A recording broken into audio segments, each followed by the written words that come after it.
Fala aí, galerinha do nono ano. Espero que vocês estejam bem, tanto vocês como seus familiares estejam bem, nenhum mal acontecendo com vocês. E eu espero também que vocês estejam conseguindo realizar todas as atividades aí da escola. Pessoal, é o seguinte, queria deixar algumas orientações para vocês novamente. Nós vamos começar hoje o ciclo 2 do segundo bimestre.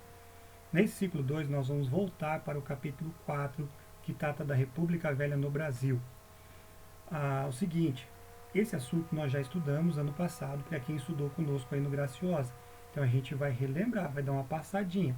Para os alunos que não estudaram, vão ter a oportunidade de conhecer um pouco. E para vocês que já estudaram, é uma revisão do assunto que falamos ano passado. Joia, galera? Até porque o nosso livro propõe esse assunto aí para estudarmos. Uma coisa importante, além de vocês assistirem o vídeo nessa semana, e olha, vou dizer uma coisa para vocês, gente, assistam o vídeo. Tem duas formas que eu sei que tem gente que não está assistindo os vídeos. Primeiro, pelo número de visualizações no YouTube. Tem gente lá que não está assistindo, tem pouquíssima visualização. Segundo, porque eu estou dando aula e estou dando as respostas da produção acadêmica aqui na aula. E tem gente apressado, faz apenas pesquisando na internet, aí não sabe a resposta direito, joga lá e erra na produção acadêmica. Bom, então as respostas estão aqui. Eu estou dando aula para vocês aqui com as respostas daquilo que eu estou pedindo na produção acadêmica. Certo, galera? Então assistam esta aula e depois de assistir a aula, vocês façam uma leitura das páginas 92 a 105 do livro de vocês, capítulo 4, e por último, os exercícios da página 98 a 100. Na quinta, eu posto a vocês aí a correção desses exercícios, certo? Que eu pedi para vocês, e também na quinta, fórum participação. Vamos participar do fórum. Vamos lá participar do fórum. Tem gente também que não está participando. Legal, gente? Então é isso aí para essa semana. Vamos então à nossa aula rapidinho aí. É uma revisão, então você já sabe que não vai ser tão demorado não. República das Oligarquias nós vamos estudar aqui. O que foi a República das Oligarquias? Primeiramente tem que saber o que é a oligarquia, né? Oligarquia é o governo de poucos. No nosso caso, foi um grupo da elite que vai governar. Os militares inicialmente, depois os grandes cafeicultores e produtores de leite. Nós temos então da República Velha, ela é dividida didaticamente em dois períodos. Quais são esses dois períodos principais? A República da Espada, onde o Brasil foi governado por militares, né, a República governada por militares, no caso, Deodoro da Fonseca e Floriano Peixoto, e também a República do Café com Leite, que é aquele período em que houve alternância no governo federal entre os grandes cafeicultores paulistas e os grandes produtores de leite mineiros, tá bom? Importante de mencionar para vocês que, tanto para a proclamação da República como inicialmente, o povo não teve muita participação. De acordo com Aristides Lobo, jornalista, ele fala que o povo assistiu a tudo bestializado. E nosso famoso historiador José Moreira de Carvalho escreveu um livro, Os Bestializados, falando sobre essa fictícia participação do povo durante a República, a proclamação da República e inicialmente da República. Certo, gente? Então, não houve tanta participação do povo nesse início aqui. Nós vamos estudar, então, a consolidação das oligarquias no poder. Como houve a consolidação das oligarquias no poder? Primeiramente, nós vamos falar do governo, então, dos militares, a República da Espada. Um governo de Deodoro da Fonseca, de 1889 até 91, menos de 2 anos ele vai governar. O Deodoro da Fonseca ele era o líder daquele movimento que vai tirar o Dom Pedro II do poder. Só lembrando então a vocês que houve um movimento liderado pelos 3 principais grupos no Brasil: a Igreja, os grandes produtores de terra, os grandes donos de terra, né, proprietários de terra, e também os militares. Ele vai ser o líder desse grupo que vai tirar definitivamente Dom Pedro II do poder no dia 15 de novembro de 1889. Assume o poder num governo provisório, né, para estabelecer a República no Brasil. Estabelecendo a República precisava ser tudo novo, né? E então agora também até queria se desvincular completamente dos valores imperiais. Vamos substituir. Primeira coisa, bandeira nova. Olha aí a bandeira para vocês verem, né? Uma nova bandeira. Novo nome do Brasil. O Brasil agora é República Federativa dos Estados Unidos do Brasil. Que bonito, né?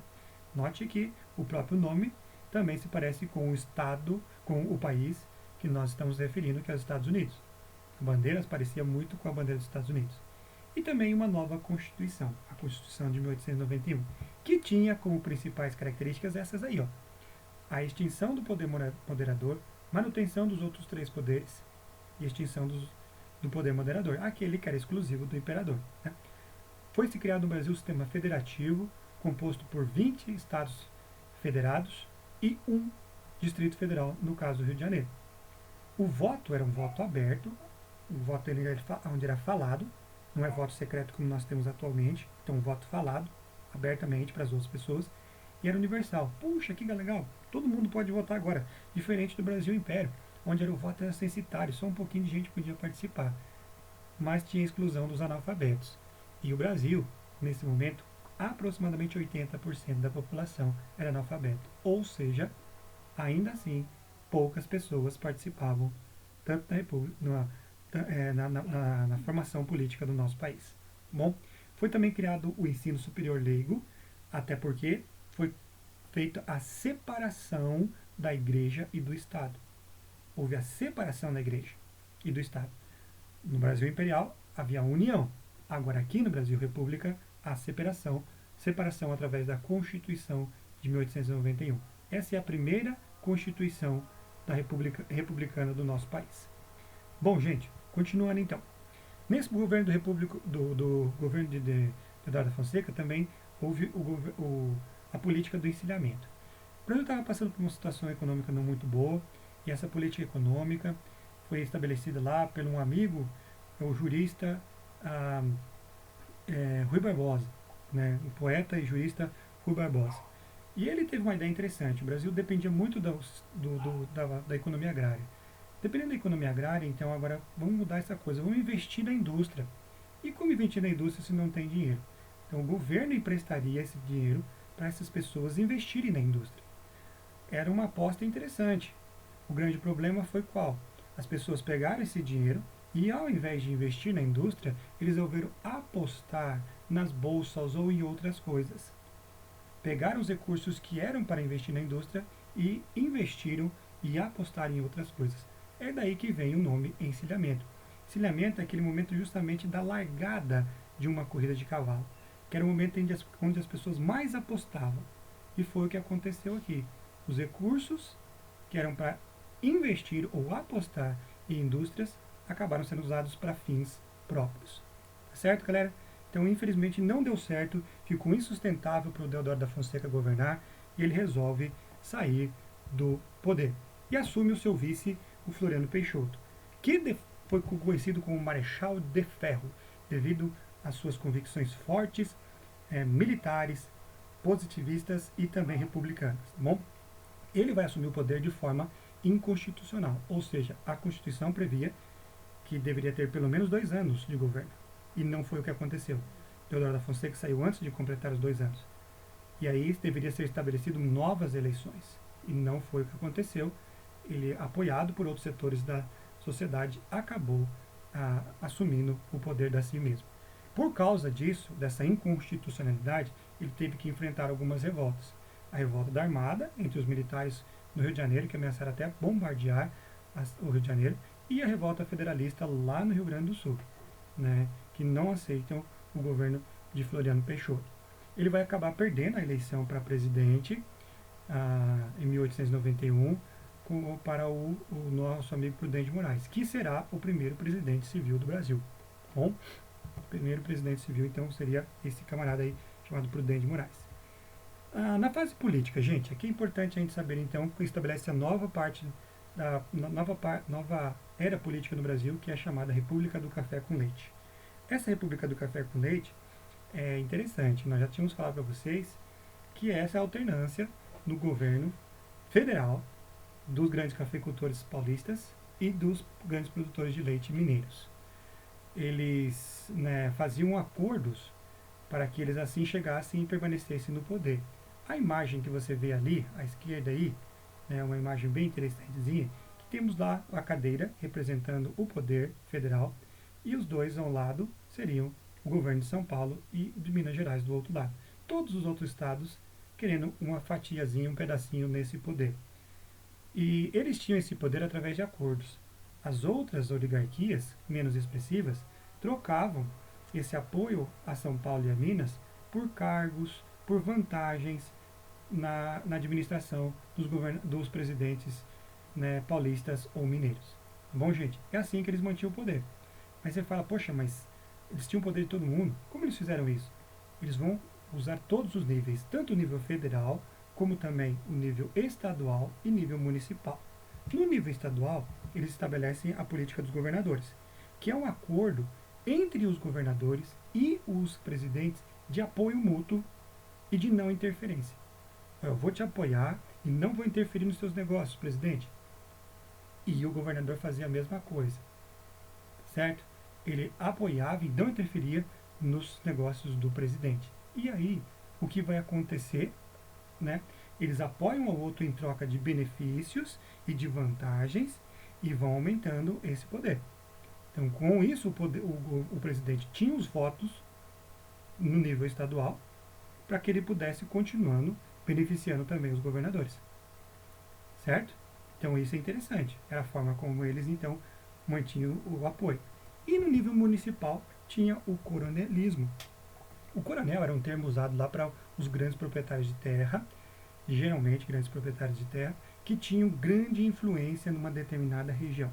Esse termo veio desde a época lá da Guarda Nacional, durante o Brasil regencial e posteriormente também quando o Brasil se faz o seu exército para lutar na Guerra do Paraguai. Recebem títulos militares os nomes de grande influência: capitão, sargento e também coronéis, que eram esses com mais influência. Por isso ficou então o coronel. As pessoas chamavam então eles de coronel. Continuavam chamando de coronel devido ao seu prestígio e devido à sua força em determinada região. E eles usavam esse prestígio para trocar votos com as pessoas. E esse prestígio, além de prestígio, né, ele trocava por favores para a população local, benefícios aqui e ali, emprego, mas também faziam isso através da força. Tá? Impunham através da força na população local. E é interessante, gente, que quanto maior o curral eleitoral, ou seja, a área de influência desse coronel, maior poder ele tinha. E com certeza ele ia conseguir então apoio para o governador, que também apoiaria o presidente. É dessa forma que havia esse poder. Olha essas ilustrações aí, gente. Essa ali em cima, você vê lá então a imposição pela força para que a eleitora votasse no candidato que o coronel queria. Isso dava troca de favores em vários aspectos. Ali embaixo você vê também o eleitor sendo comparado a este animal, e está lá o político levando ele para votar de forma aberta, né, nessa participação política republicana.